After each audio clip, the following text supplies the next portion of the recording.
sa atin sa Pilipinas, nakatira sa kubo. Sa kubo lang nakatira yung mga aswang na yan. Samantala, ang tawag nila sa ibang bansa, kalayan. Iba pala ang aswang sa ibang bansa. Vampire ang tawag nila, ang Amerikano. Nakatira naman yun sa mansyon, ang vampire.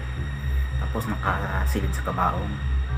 Yung aswang pala, ay papalit-palit pa lang anyo to. Pwede sila maging aso, pusa, baboy. At ang aswang pala talaga, ano pala to? Yung itsura nito nakatakot. Ano pala to? Yung may pakpak, malaking pakpak. Tapos yung itsura niya nakatakot, nakatakot yung mukha. Mahaba yung pangil, tapos pula yung mata. Tapos pagdating alas 12 ng gabi, lumilipad pala yung mga aswang ito. Meron tinatawag silang mga kapisanan ng aswang. Tinatawag na kapisanan ng mga aswang. Alam nila yung mga aswang, yung mga kasamahan nila. Parang fraternity ba? Yung ibig sabihin. Ang aswang ay alam nila yung mga kasamahan nila, kilala nila. Kaya yung mga kasamahan nila ng aswang, hindi nila yung atake ito. Kaya sa atin, panay yung aswang, tayong atakihin ng mga aswang. Alam na alam nila yung mga aswang na sinong atakihin nila. Kaya ako natakot ako kasi ang aswang ano to eh, ano daw kapag pumunta ka sa lugar ng mga aswang lugar, pag may pista na tawag sila o pag diriwang nila ng pista, pag ano sila nakakatay pa ng mga tao ng aswang sa mga libre ng lugar. Pag ikaw bisita sa lugar na yun, syudad mo ng isang lugar na yun, puro aswang tao doon, makatakot kasi pwede ka nilang ilutuin eh.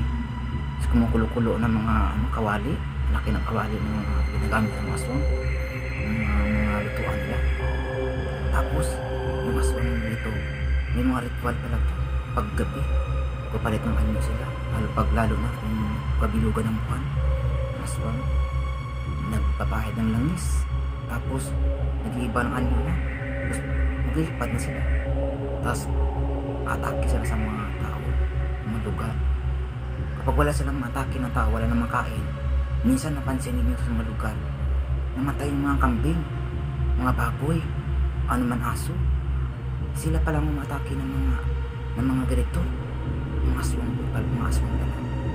Kaya totoo yung mga aswang, kasi kita ko aswang dati.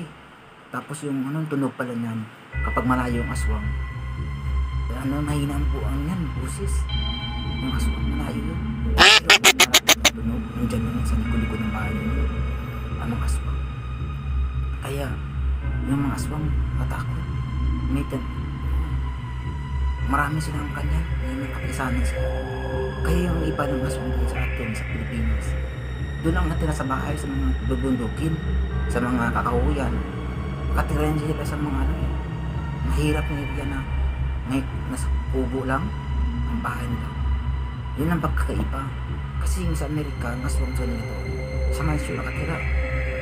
Ang mansyon, vampire tawag sa nila. Tapos nakasilis-silis ka bao. Napakayaman ng aswang doon sa Amerika kasi dito sa atin. Dito mahirap ang mga aswang. Kailan yung kung aswang, siyempre, pumunta sila Manila, malamang libre sila pamasahe. Kaya yung aswang makatakot. Kaya, maatake yung mga ito.